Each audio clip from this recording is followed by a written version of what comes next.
নমস্কার বন্ধুরা, আবারও তোমাদের সামনে হাজির হয়ে গেছি আরও একটা রেসিপি নিয়ে। চলো, আমি আজকে একটু চিকেন বিরিয়ানি বানাবো প্রেসার কুকারে।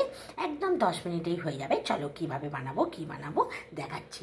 তোমরা পেঁয়াজের বেরেস্তা এতে নাও করতে পারো, কিন্তু আমি করে মাখাবো, তাই পেঁয়াজগুলোকে এইভাবে দেখো লম্বা করে কেটে নিয়েছি। ঠিক একইভাবে কেটে নিয়েছি, আমি একটু কম করে করব। আমি আগেই বলে দিচ্ছি, পেঁয়াজ বেরেস্তা করার সময় যদি পেঁয়াজটা ধুয়ে ভালোভাবে নুন 10 মিনিটের জন্য মাখিয়ে রাখো, তাহলে কিন্তু পেঁয়াজ বেরেস্তাগুলো খুব তাড়াতাড়ি ভাজা হয়ে যায় আর খুব মুচমুচে হয়। চলো, পেঁয়াজের মধ্যে আমি নুন মাখিয়ে নিলাম। নুন মাখিয়ে নিলে কী হবে সেটা আমি পরে দেখাবো। আলুটা ভেজে নেবো, তার জন্যে দেখো নুন আর হলুদ মাখিয়ে নিচ্ছি। কড়াইতে তেল দিয়ে দিয়েছি, সাদা তেল। আলুটা একটু লাল লাল করে ভেজে নেবো। আলুগুলো আমার ভাজা হয়ে গেছে, এই অবস্থায় আমি তুলে নেবো। এবার আমি পেঁয়াজ বেরেস্তা করবো, ঠিক আছে? চলো, পেঁয়াজটা তো আমি নুন দিয়ে মাখিয়ে 10 মিনিট রেখেছি, আলুগুলো তুলে নেবো। পেঁয়াজ বেরেস্তা করবো বলে এই তেলের মধ্যেই তোমরা যে পেঁয়াজটাকে ভিজিয়ে রেখেছিলাম নুন দিয়ে, ওটাকে খুব টিপে নিয়ে এইভাবে ছেড়ে দিতে হবে। পেঁয়াজটা এইভাবে ভিজিয়েছিলাম বলে দেখো জলটা কিরম বেরিয়েছে, দেখো ঠিক এইভাবে টিপে নিয়ে পেঁয়াজটাকে ছেড়ে দেবে। এইভাবে করার ফলে পেঁয়াজটা খুব তাড়াতাড়ির মধ্যে ভাজা হয়ে যাবে। 5 থেকে 7 মিনিট লাগবে, তার মধ্যে পেঁয়াজ বেরেস্তাটা কিন্তু হয়ে যাবে। চলো, পেঁয়াজ বেরেস্তাটা করে নিই। পেঁয়াজ বেরেস্তাটাকে আর আমি ভাজবো না, এবার তুলে নেবো, ঠিক আছে? আমি তো অল্প করছি, তোমাদের পেঁয়াজ বেরেস্তা বেশি হলে আরও পেঁয়াজ বেশি দিয়ে নেবে। এবার পেঁয়াজ বেরেস্তাটা চলো নামিয়ে নিই। চিকেনটা তোমরা 10 মিনিট যেহেতু করবে ডাইরেক্ট দিতে পারো। আমি একটু ম্যারিনেট করে নেবো। আদা 1 চামচ, রসুন 1 চামচ, দেখো কাঁচা লঙ্কা দিয়ে দিয়েছি। আমার যেহেতু বাচ্চা খাবে, আমি নুন দিয়ে দিচ্ছি, পরিমাণ মতো নুন দিয়ে দিচ্ছি। যে পেঁয়াজ বেরেস্তাটা করেছিলাম সেটাও দিয়ে দিয়েছি। এটা দিয়ে ম্যারিনেট করলে কিন্তু দারুণ হয়। হ্যাঁ, এবার আমি দিয়ে দেবো টক দই। আমি টক দই দিয়ে দিলাম। দই দিয়ে দিয়েছি। আমি দিচ্ছি রঙের জন্যে কাশ্মীরি লঙ্কা গুঁড়ো দিয়ে দিচ্ছি।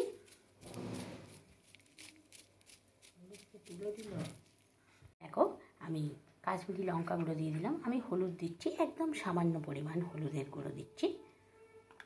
দেখো, আমি দিয়ে দিচ্ছি বিরিয়ানি মশলা। আমার এখন বিরিয়ানি মশলাটা তৈরি করা ছিল, ওটা করে শেষ হয়ে গেছে। 1 চামচ বিরিয়ানি মশলা দিয়ে দিলাম।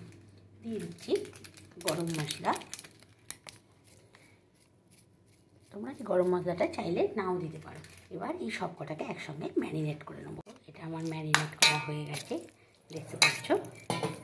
ভাজা পেঁয়াজ দিয়ে ম্যারিনেট করলে কিন্তু অসাম হয়। তোমরা চাইলে পেঁয়াজ ভেজেও এমনিও করতে পারো। আমি ভাজা এই পেঁয়াজ দিয়ে করলাম, দারুণ টেস্টি হবে। চলো, এটা কিছুক্ষণ ম্যারিনেট করে রেখে দিই, একটু পর ফিরে। প্রেসারে ঘি দিয়ে দিয়েছি 2 চামচ। এবার আমি এতে একটু সাদা তেলও দেবো, 2 চামচ সাদা তেল দেবো। তোমরা শুধু ঘিয়েও করতে পারো, আমি একটু সাদা তেল দেবো। তো ঘিটা আমার গরম হয়ে গেছে। এর মধ্যে আমি দিয়ে দেবো একটা তেজপাতা, এলাচ, দারুচিনি, গোলমরিচ, লবঙ্গ সমস্ত দিয়ে দিলাম। এটা আমি এবার 2 থেকে 3 সেকেন্ডের জন্য নাড়াচাড়া করে নেব। 2 থেকে 3 সেকেন্ড পর আমি ম্যারিনেট করা চিকেনটা দিয়ে দেবো।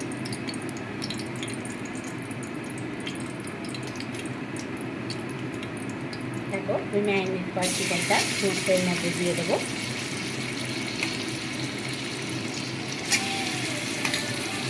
এবার মাংসটা খুব ভালো করে কষিয়ে নিতে হবে। আমি দই দিয়েছি, তবুও একটু টমেটো কুচি দিয়ে দিলাম।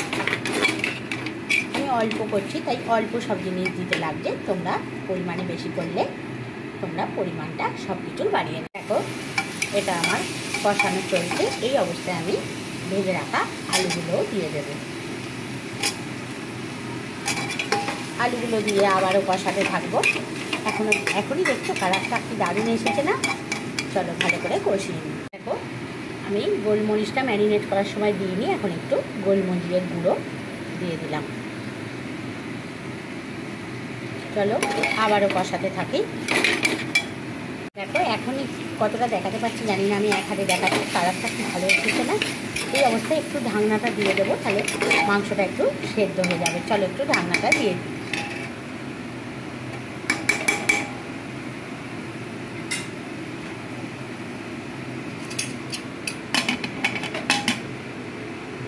ঢাকনাটা একবার দিয়ে দিয়েছি, এক্ষুনি 3 মিনিট পরই ফিরে আসবো। দেখো 3 মিনিট পর আমি ঢাকনাটা খুলে দিয়েছি। এক হাতে আমি করছি বলে সবটা দেখাতে পারছি না। দেখো 3 মিনিট পর ঢাকনাটা খুলে দিয়েছি। কালারটা কি ব্যাপক এসছে দেখো, দারুণ এসেছে না?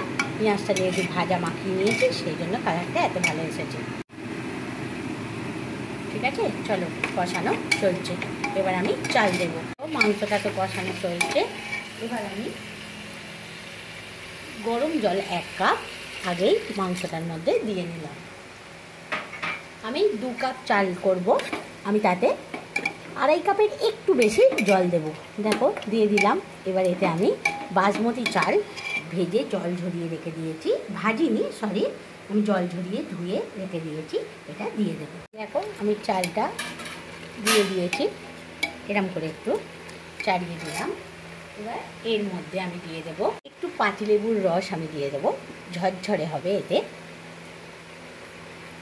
খেতেও খুব টেস্টি হবে। দেখতে পাচ্ছ পাতিলেবুর রস দিয়ে দিলাম। আমি দুধের মধ্যে কেশর ভিজিয়ে রেখে দিয়েছিলাম, সেটা দিয়ে দিলাম।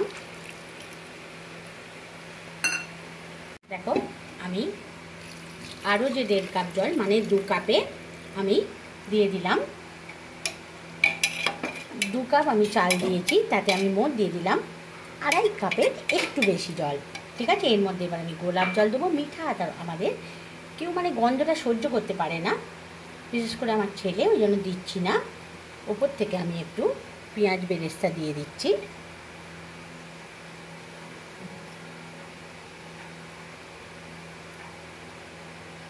আমি একটু গোলাপ জল দিয়ে দিচ্ছি। আমি আরও একটু বিরিয়ানি মশলা ওপর থেকে একটু ছড়িয়ে দিচ্ছি। এবার আমি একটু এরমভাবে নাড়িয়ে চাড়িয়ে নিচ্ছি। আমি এবার সিটির মুখটা একদম বন্ধ করে দিয়েছি। এবার হাই ফ্লেমে একটা সিটি বাজিয়ে নিয়ে নামিয়ে নেবো। যতক্ষণ না হুইসেলটা খুলবে আমি কিন্তু ততক্ষণ খুলবো না। চলো সিটি বাজিয়ে একটা হুইসেল বেজে গেছে আমার।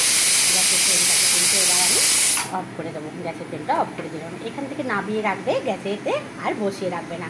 চলো আমি আবার যখন নিজে থেকে খুলবে তখন খুলে তোমাদের দেখো। এখনও চাপা আছে, আমি খুলে নিয়ে দেখাচ্ছি কীরকম। তোমরা নিজেরাই দেখো কি অসাধারণ হয়েছে। দেখো আলুগুলো, দেখো আলুগুলো একদম ভেঙে কি সুন্দর হয়েছে, দেখো একদম নরম। হ্যাঁ, আর চালগুলোও দেখো একদম ঝুরঝুরে, একদম ঝুরঝুরে। যে প্রেশারে হয়েছে বলে কোনো রকম কিছু হয়েছে তা কিন্তু নয়। চলো আমি একবার প্লেটে সার্ভ করে নিয়ে তোমাদের দেখাচ্ছি।